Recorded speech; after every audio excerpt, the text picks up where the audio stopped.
अस्सलाम वालेकुम नाज़रीन, आवाज़ न्यूज़ में भली कार माया गजाला अबलोज सब खां पहिरियां हिकु नज़र हेडलाइंस ते।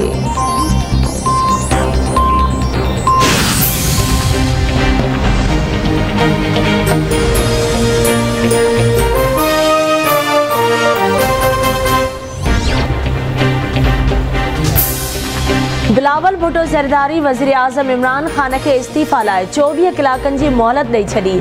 चवे थो वज़ीर आज़म साहब तव्हां वटि 24 कलाक बचा आहिनि, इस्तीफ़ा ॾेई हलिया वञो। इमरान खान अवाम जे वोट सां न पर एम्पायर जी आङुर सबबि इक़्तिदार में आयो आहे। संदसि सुञाणप सिलेक्टेड वज़ीर आज़म तौरु थी आहे।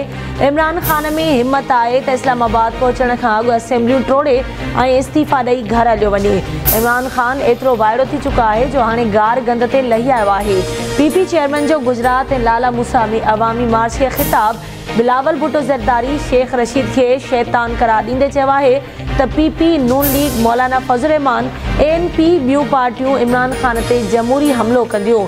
अवाम जो जोश ऐं जज़्बो ॾिसी इमरान खान घबराइजी वियो आहे।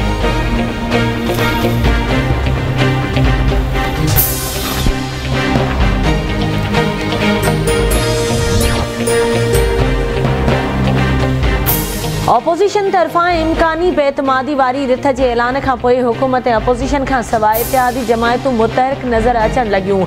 लाहौर में जहांगीर तरीन जी रिहाइशगाह ते PTI मेंबरनि जी सियासी वेहक। अलीम खान समेत केतिराई अहम ख़याल अॻवान जहांगीर तरीन जी रिहाइशगाह पहुतल।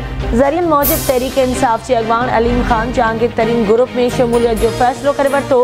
अलीम खान जहांगीर तरीन जे घर डिनर तक़रीब दौरान पंहिंजी शमूलियत जो ऐलान कंदो।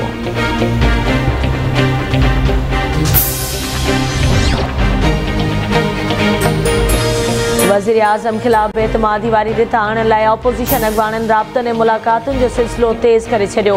आसिफ अली ज़रदारी अॼु शहबाज शरीफ़ ऐं मौलाना फज़ल रहमान सां मुलाक़ात कंदो। खुर्शीद शाह जी इस्लामाबाद में मौलाना फज़ल रहमान जी रिहाइशगाह ते आमद। मुलाक़ात में मुल्क जी सियासी सूरतहाल ऐं बेतमादी वारी रिथ आणण ते ॻाल्हियूं। मौलाना फज़ल रहमान जो चवणु आहे त मुक़ाबले लाइ तयारु आहियूं। बेतमादी रिथ में कामयाबी मिलंदी या न उहो वक़्तु ॿुधाईंदो। इमरान खान केरु थींदो आहे धमकियूं ॾियण वारो? इमरान खान जी असुल ज़बान इहा ई आहे जेका हुन गुज़िरियल ॾींहुं इस्तेमालु कई। गटर जो मुंहुं जॾहिं खुलंदो आहे त उन मां गंदी ॿाहिरि निकिरंदो आहे। असांजे कारकुननि जी लठियुनि खे तेल लॻल आहे जेके घर में पियल आहिनि। खुर्शीद शाह चवे थो तमामु जल्द बेतमादी रिथ आंदी वेंदी। अॼु क़यादत जी गॾिजाणी में सभु कुझु तइ थी वेंदो। खुर्शीद शाह मौलाना फज़ल रहमान खे PP जे जलसे में शिरकत जी दावत पिणु ॾिनी।